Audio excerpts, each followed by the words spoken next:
او ټول دنیا کې د مسلمانانو نومو ورتانیه او کفار دا خو په یره باندې وو. دا رومیه چې روم چې یادېږي، دا یونان، دا اسپین چې ورته ویل کېږي، اوس دا اسپین د مسلمانانو دارالخلافه وه. دلته د مسلمانانو نه دلته جهادونه اخوا اروپا کې لږ کم ملک نیم پاتې شوي و، نو ټول اروپا نیولې شوې وه. داسې ایامو بس بیا دی چې راغی د دغلته اوله کاروایی دا وکړه چې په ریاض کې د زید ابن خطاب د عمر فاروق صاحب ورور و، د هغه په سر ګنبد و. نو د عثمان ته یې وویل چې زه دا ګنبد ورانوم. هغه ورته وویل چې د وخت ګورنر به مخالف شي، دا زما ستا تحریک پټ روان دی، دا مه کوه. وایي نه، د شپې کولنګ و بیلچه راواخېسته، نو زید بن خطاب دا قبر یې وران کړ. چې دا یې وران کړ، ګورنر ته اطلاع لاړه، جلد پسې خور شو چې محمد ونیسئ. محمد وتښتېده، سره د عثمان وتښتېده، مدینې منورې ته ترې راغی. دې منځ کې 1800 کیلومتره فاصله ده، دا ډېر لرې مسافې دي. مدینې منورې ته چې راغی، هغلته وو، نو هلته خلکو سلام کولو روضه کې. نو محمد د عثمان ته وایي چې دا خلک څه کوي؟ وی تاسو شیخ یې، عالم یې، ستا څه خیال دی چې دا څه کوي؟ هغه ورته وایي چې ان هؤلاء متبر ما هم فيه وباطل ما كانوا يعملون. هغه د موسی علیه السلام چې فاتوا على قوم يعكفون على اصنام لهم، د نبی علیه السلام روضې نه هغه بت د غویي جوړ کړ، اعظم بالله، او دا ظاهرینو ته یې د هغه مشرکون نسبت وکړه. ان هؤلاء متبر ما هم فيه وباطل ما كانوا يعملون. بیا دلته دی د ابو سعود سره ملاقات وشو. چې ملاقات وشو، نو په دغه ملاقات مخفي کې چې درې کسیز ملاقات و، ابو سعود خپل نظر ته واړول. خو دا ضرور نه ده چې خامخا به دوی عقیدې ته هغه اوښتی، خو هغه د عثمان په لاس چې کوم د برطانیې مواد او څه و، هغه خبره سره وشوله. د دوی تاریخ زه دې ځای پورې تاسو ته بیانوم. د دوی تاریخ چې دی د کتاب التوحید مقدمه د بدخشان یو وابي په فارسي کې لیکلې ده. په هغې کې دا راخلي چې د زید بن خطاب قبر د خاورو سره خاورې که اولین مجاهدات شیخ نجدی، دا عنوان دی. اول جهاد د شیخ نجدی څه ووایي؟ د زید بن خطاب قبر یې وران کړ. لکه دا د دوی په کتاب کې دا قصه موجوده ده. بیا دا هم راخستې چې ابو سعود سره درې په درې میلو شو. ان هؤلاء متبر ما هم فی باطل ما كانوا يعملون، دعوه د دوی کتاب کړی ده. لکه دغه بدخشانی وابي د شیخ نجدی حالات ذکر کړي، مقدمه کې پې کې راخستې ده. دلته بیا دا وایي چې د ابو سعود سره دوی میلاو شو، دا وهابي په خپل کتاب. دی ورته وویل چې مونږ تا ته یو راز ښکاره کوو، په دې شرط ښکاره کوو چې ته مونږ ته حلف وکړه، قسم وکړه، نو بیا به درته راز ښکاره کړو. نو ابو سعود ورته قسم وکړه، نو دوی بیا راز ښکاره کړ. بیا راز نور نه دی ویلی چې دا څه راز. که دا راز د جاسوسۍ نه وي او سعودي ملک په برطانیه خرڅول نه وي او اسلامي دعوت یې که نه، اسلامي دعوت باندې څوک چاته قسم ورکوي چې هلکه مه وایه قسم در کوم در، خو دا څه هغه پټ راز و دی په منځ کې چې عثماني راوړی و او ابو سعود یې خرڅ که ورباندې. بیا مرور د وخت سره د شیخ نجدي قضا راله، ابو سعود باچایي وه او د علما د اهلسنتو یې مړه کړل. د دوی دا دوره څه کم 200 کالو پورې وچلېده. څه کم دا چې دی ورته اشاره کوي، تقریبا څه د پاسه 1000 سنې نه دا شروع شوه او 233 سنې پورې. بیا عثماني خلافت چې دی عراق ته امر وکړه چې ته پې جنګ وکړه. عراق یو څه جنګونه وکړل خو ناکام شو. بیا دویم کرته مصر او عراق او کویټ دا درې شریک کړل سره. نو د علامه شامی چې ورته اشاره کوي په 1233 سنه کې په عساکر د مسلمینو کامیاب شوله. نو دا عساکر د مصر دی او د عراق دی، په قومنده د عثماني خلافت باندې. بیا په دې وابیانو جنگ شوی دی او د حرمین یې صفا کړي، خالی کړي دي. بیا د دغې نه بعد 120 کالات څه د پاسه د ترکانو خلافت راغی د عثمانیانو په سوري باندې. د آبادي د حرم د مدینې منورې دا د هغې اثار دی او په ریاض کې زیات آبادي د ترکانو اوس هم ده او زیات ترکان په عربو کې اوس هم شته دي. ریاض کې هر ځای ته به چې لاړو خبرې به مو سره شروع کړې وې زه ترکي یم، هملته پاتې شوي دي، اوسه پورې پراته دي. نن 80 کاله وړاندې د ابوالعزیز چې و دا د هغه ابو سعود نوسی و او د عبدالله بن باز چې و دا د شیخ نجدي نوسی و. تاسو که په ټي وي باندې خطبه د دوی راځي عرفات خطبې ته عبدالعظیم بن عبدالله بن باز د عبدالله بن باز زوی اوس راولي سپینګیری دی په سترګو ړوند دی هغه راولي اکثر بیان ته نو ټي وي باندې که تاسو وګورئ نو دا راځي عبدالعظیم بن عبدالله بن باز آل الشیخ دا د سره چې راځي آل الشیخ نه مراد شیخ نجدي دی دا هغه شیخ اولاد دی برطاني قانون دلته دا ایښی دی چې غټه قرباني مسلمانانو ملکونو کې اولین مونږ ته ابوسعود کړې ده او په علماو کې غټه قرباني شیخ نجدي کړې ده په عربو چې باچا راځي دا به د ابوسعود د اولاد نه وي نو دا شاه عبدالعزیز خاندان دا د ابوسعود اولاد دی دا سعودي د هغوی په نوم یادېږي هغې نه مخکې به دې ته جزیرة العرب ویل کېده او دا کم چې قاضي القضات راځي نو قاضي القضات د شیخ نجدي د اولاد نه راځي دا سلسله په دغه شکل دوی کې اوس هم جاري ده اتیا کاله وړاندې بیا دا عبدالعزیز چې و دا په کویټ کې و عربو نه تښتېدلی و د سره څلوېښت ډاکوانو غلاګانې به یې کولې سړي به یې تښتول بیا چې کله عثماني خلافت په کمزوري کېدو باندې شو برطانویانو بیا هغه د ابوسعود نوسي عبدالعزیز ته بیا لاس ورکړه او هغه ته یې ډاکو په ځای راځه جهاد شروع کړه ترکانو په خلاف یې راپورته کړه دېرش کاله بیا عبدالعزیز د ترکانو سره جنگ کړی دی دا د سعودي په 11 صنف کې چې کم تاریخ لوستل کېږي ما ځان سره راوړی دی د دوی د تاریخ کیسه دې ځینه ته شروع کومه چې دوی کوم خپل طالبانو هلته مدرسه کې خپل تاریخ وایي نو دوی تاریخ د محمد مصطفی نه بیانوي تاریخ د شیخ عبدالعزیز بیانوي ورته هلته په تاریخ کې دا راغلي نو پای کې راځي فتح مکه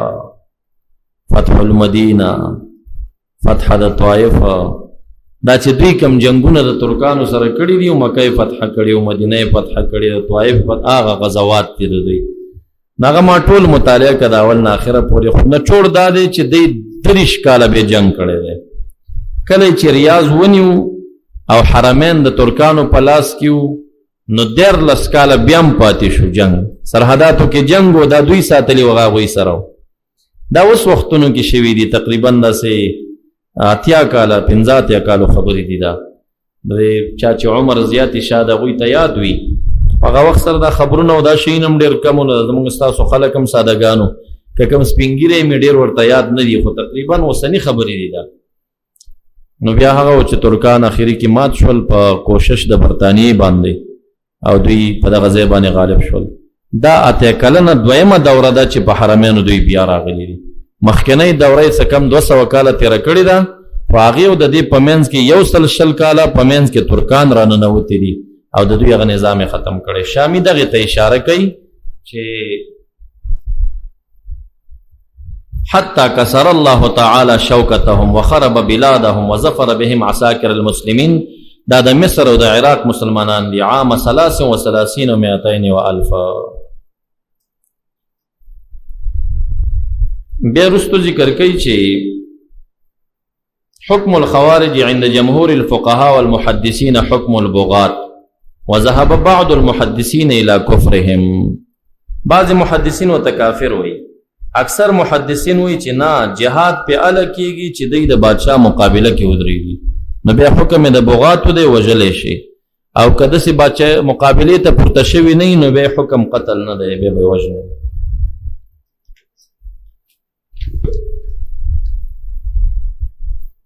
تفسیر ساوي راکړه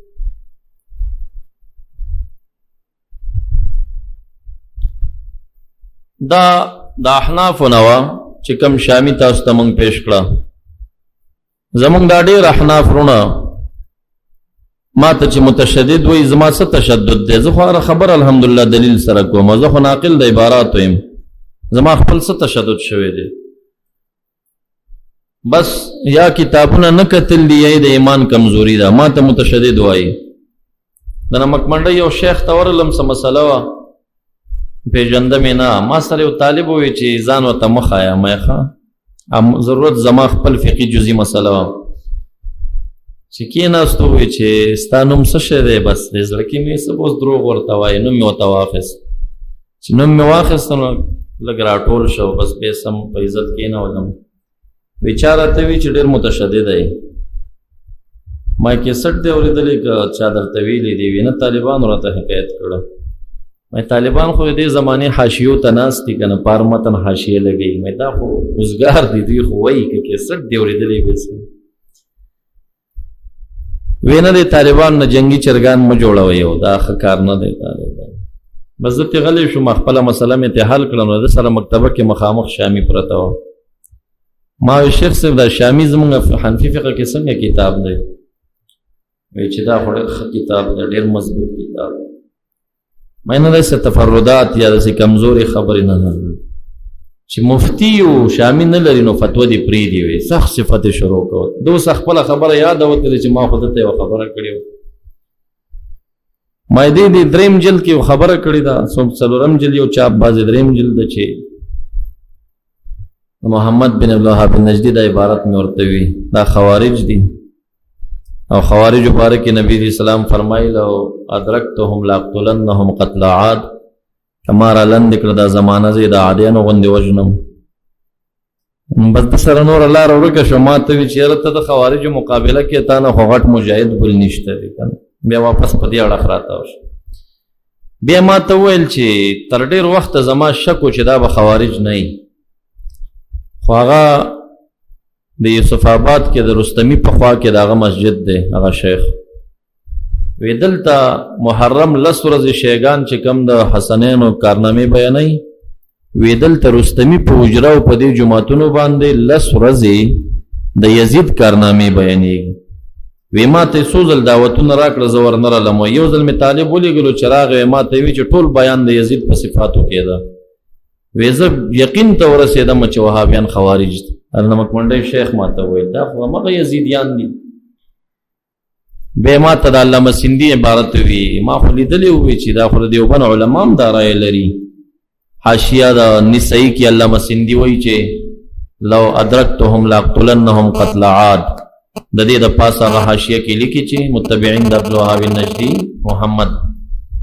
چې مسما دي په وهابیین غیر مقلدینو باندې هم فرقه من الخوارج دا د خوارج یو جماعت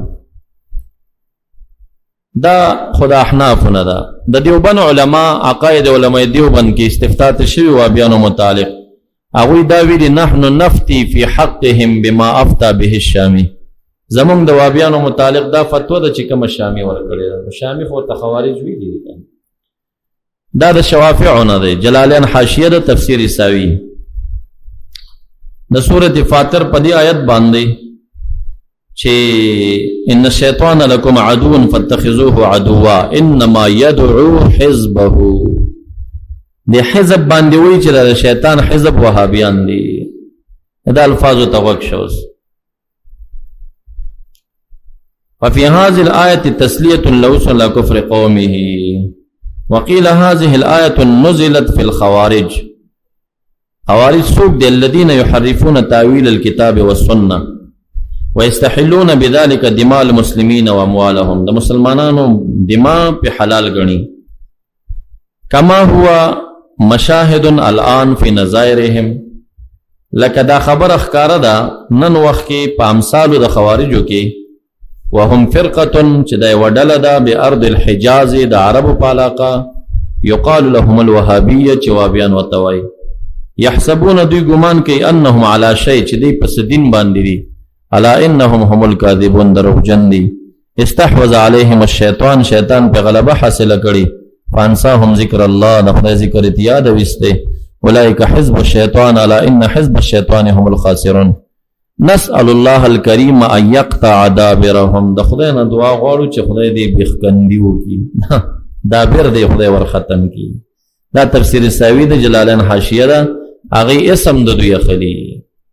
باقی پخوانی ډله نه ده نو چې اوس مونږه خوارج پخوانی ډله ده هر کتاب پیرت کوي هر کتاب او وهابیان نوی راوتی خلق دي نو د وختو کې تفاسیر هم چا ډېر نه دي لیکلي او د فقه داسې کتابونه هم نشته تصانیف هم کم دي دا څه نه څه چې شته دي او دوی نه چې رستو لیکلی شوي هغې پیرت کړی لکه علامه شامي کړی دی علامه سندي کړی دی دیوبند علماو پې کړی دی علامه ساوي پې کړی دی که دا داسې پخوانی جماعت وی نو هر یو به د دوی نوم اخستی وی چې یاره دا خوارج دی او په خوارجو کې فلانی جماعت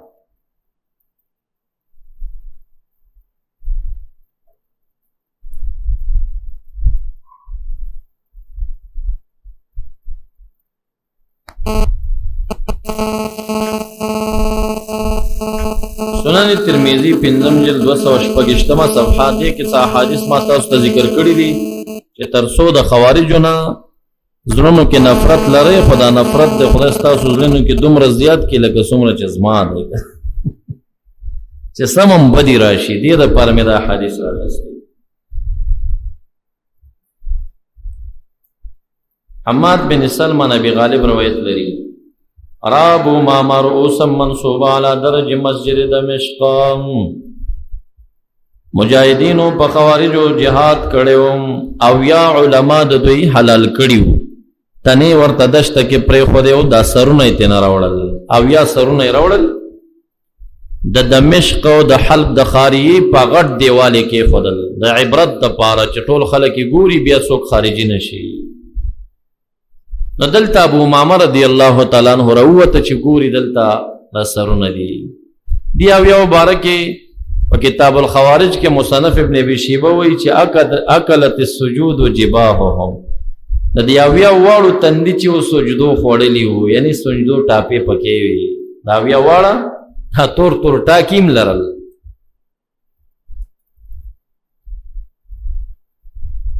ابو امامه رضی الله تعالی عنہ ورته مخامخ هغه الته سرونه پراته دي، نو دې څه وایي کلاب النار، اسپید جهنم دی، شر قتلا تحت دیم السماء، خیر قتلا من قتلوه، چې دوی مړ کړي واغې وجل شوي دي غوره د قتلا ودي. د خوارجو مقابله کې څوک شهید شي او بل د مشرک په مقابله کې شهید شي د کافر. ستاسو خدا ګمان دی چې د کافر مقابله کې شهید باجر اوچت وي که نه؟ مجموع الزوائد کې حضرت کعب رضی الله تعالی عنہ حدیث دی، هغه وایي چې ان لقتیل الخوارج فضل 8 انوار علی قتیل المشرکین. که سړی د خوارجو د لاسه شهید شي د اجر 8 چنده رڼا او نور به زیات وي د هغه شهید نه چې کوم د مشرک په مقابله کې شهید شي. د خوارجو مقابله کې شهید 8 چنده به اجر زیات. دغه وجه د زمونږ استاد خلفا ټول خوارجو شهیدان کړي دي سوا د صدیق اکبر رضی الله تعالی عنہ چې هغه د پاره شهادت د محمد مصطفی ورکړی شو چې اثر د زهر د خیبر، او د دینه سوا عمر فاروق صاحب شهادت د خوارجو نه دی، حضرت عثمان صاحب شهادت د خوارجو نه دی، حضرت علی صاحب شهادت د خوارجو نه دی. دین بعد 400 کاله مقابله په داخل دور اسلامی کې ټول د خوارجو شوی. د ایران کې بداډلې ډېرې پیدا، سجستان او حوازن او په دې ځایونو کې،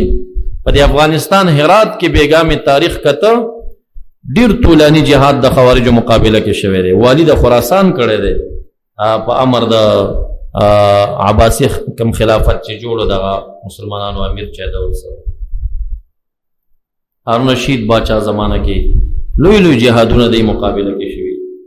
په دې هرات باندې یو جنگ شوی دی، 1,000 کسان پکې شهیدان دي امړه دي، او په دې 1,000 کې زیات چې دي خوارج مردار شوی دي، او ټول تعداد د جانبینو د جنگ 1,000 کسان. تفسیر فی الدین پیدا کوي غي دا واقعا اخري معنی چا پټه کړه خدای تعالی دی وته هدایت وکړي. دا زړه مې پسې وران دی زړه. هغه دا واقعا ډېرې ښکلې راغلي، ډله راخلي، نومې راخلي، وجر تسمیه وایي، مختصر عقیده یې وایي. بیا وایي دا ډله کله پیدا شوه، دا چا ختمه کړه. دا پکې ډېر عجیبه. دې دور کې د مسلمانانو بادشاه څوک مقابله کې جنگ چې وشو د هغه مجاهد قومندان نوم څه شی او په دې جنگ کې څومره خلک شهیدان شو. مختصر دا بیان راغلی. ډېر ښکلی کتاب تفسیر فی الدین مکتبه شامله کې شته دی، خو د اسلافو نه دی، علامه اصفرایني لیکلی دی، ډېر متکلمین علماو کیدای شي پیدا شي. دا دلته ما یو ورځ کېښوده، ما یاد شي بس کوم سړي پې باندې چاپه اچولې ده. بیا ابو امامه رضی الله عنه چې دا خوارج ولیدل نو ویې ولوسته یوم تبیض وجوه وتسود وجوه، یو ورځ د چې سپین بشي څه مخونه، تور بشي څه مخونه، الی آخر الآیه. راوي وایي قلت لابي امامه انت سمعته من رسول الله صلی الله علیه وسلم، دا تا اورېدلي دي نبي علیه السلام نه؟ هغه ورته فرمایي لو لم اسمع الا مره ومرتين وثلاثا واربعا حتى عد 7 ما حدثتكم. که مې وکړتې نه وی اورېدلي درته به مې نه بیان کړی، دا مې وکړتې اورېدلي. سنن بیهقی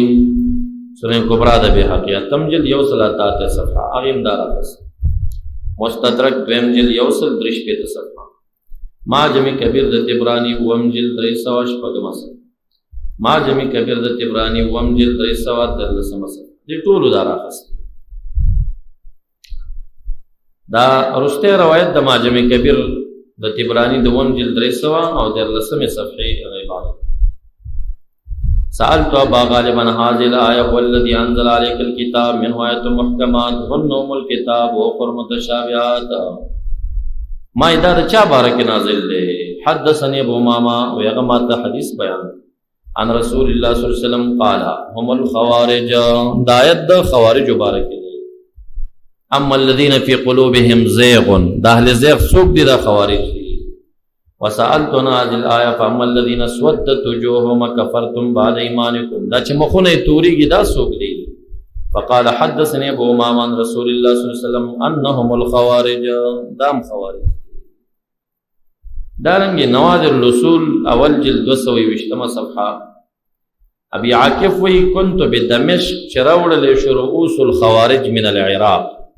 ودرول شو على درجة المسجد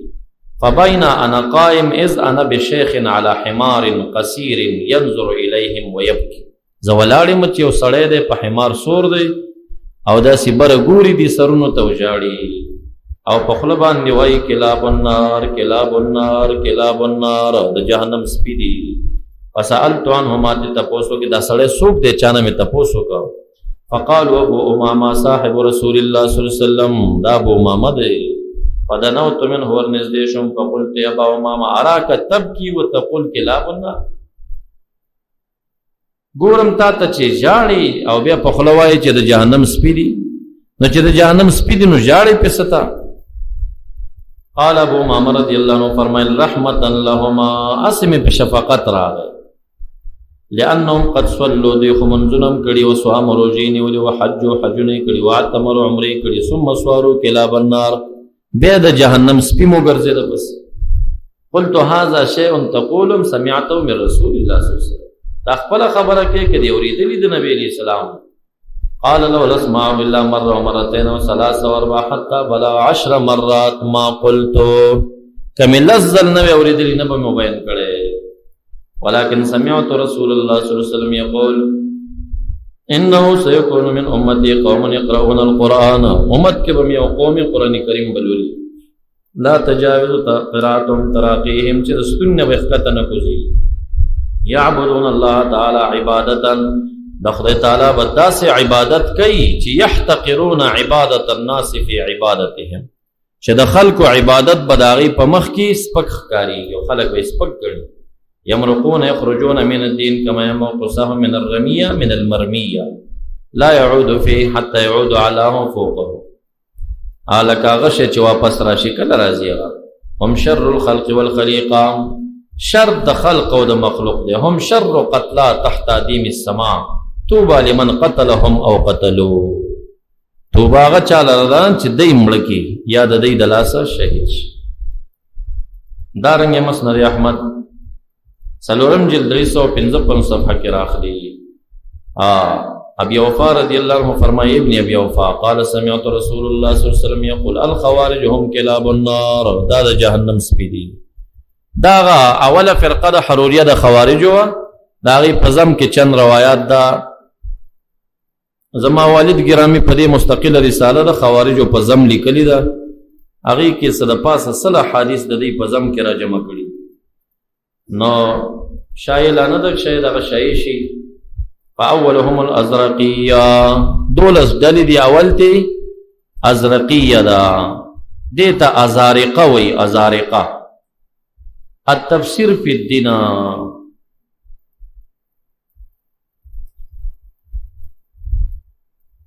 الذي سرق مني چې معنا پټ شوی دی یا سارقن کتابنا یا سارقن کتابنا التفسیر فی الدین اول جلد لا یو جز دی ټول نه څلوېښتمه صفحه منهم الازارقه وهم اتباع رجل منهم يقال له ابو راشد نافع بن ازرق الحنفي. ازارقه ورته ځکه وایي چې دا د نافع بن ازرق الحنفي تابعدارو، لکه وهابیان د محمد بن عبدالوهاب. نو پکار خدا نه و چې وهابیان ورته ویلی شي، بیا بس معروفه شو نو دا محمد پلار ته منسوب شو، محمد پلار. دا شندلتم دا اصل کې نافع دی د دوی امیر، و د نافع پلار ازرق نومیږي، پلار یې ازرق نومیږي. ډېر کرته سړی د پلار په نوم یوه ډله یو مدرسه مشهوري که نه، دا سرکاني بریلي صاحب چې دی د مدرسې ته نوم یې خیر امانیه. نو دا اوس د پلار نوم دی که نه، خلیفه امان ګل صاحب د باړې حضرت صاحب خلیفه دی 4 سلسلو کې.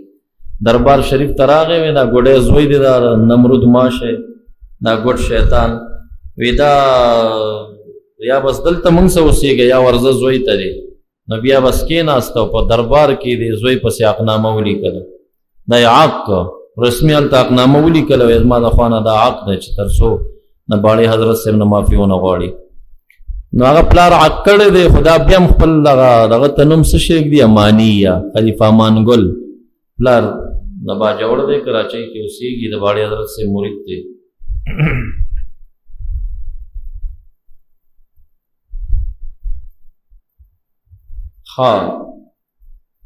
ولم يكن للخوارج قوم اكثر منهم عددا واشد منهم شوكا. خوارجو کې ددنه غټه ډله د چانه وه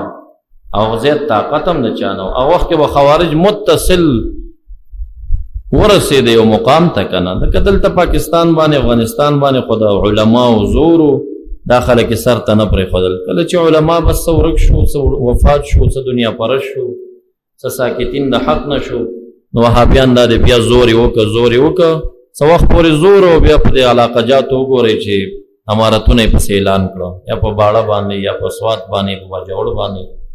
امارتونه اعلان کړه، دغسې زور یې واخیست. نو اول نه دوی خبره د قرآن او د قرآن، خو په انتها کې به یې ټوپک راواخلي. نو اشد منهم شوکا،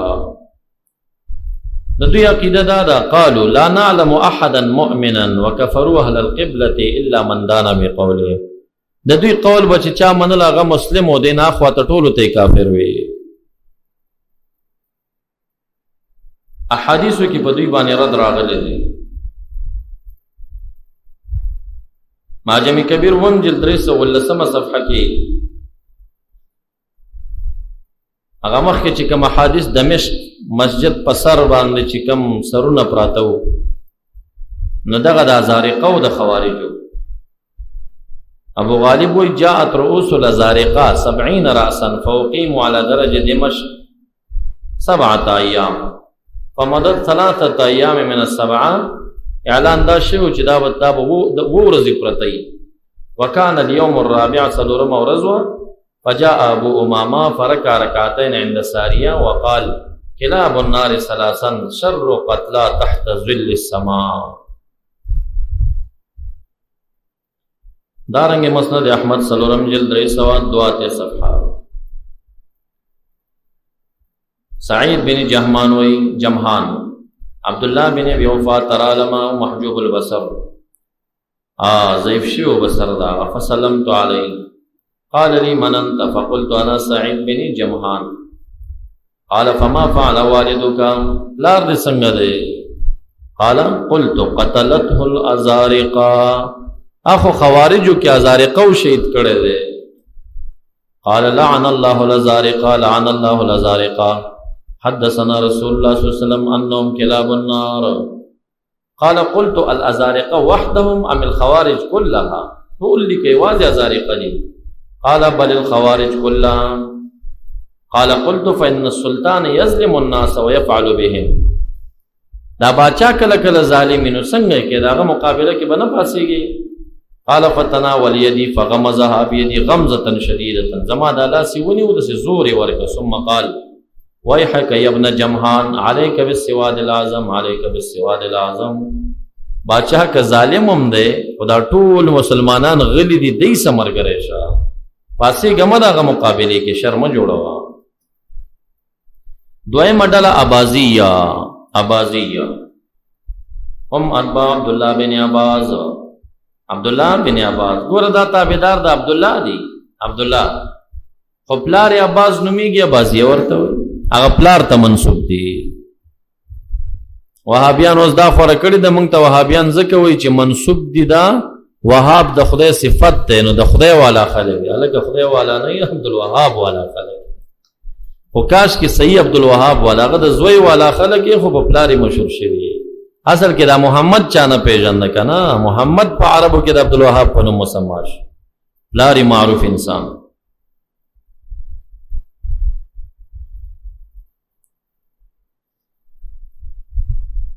ثم هم فيما بينهم فرق، خپلو کې ډلې لري خو ټول متفق دي په دې چې ان مخالفيهم من فرق هذه الامه كفار لا مشركون ولا مؤمنون ويجوزون شهادتهم. هغوی نه لږ ښه دي،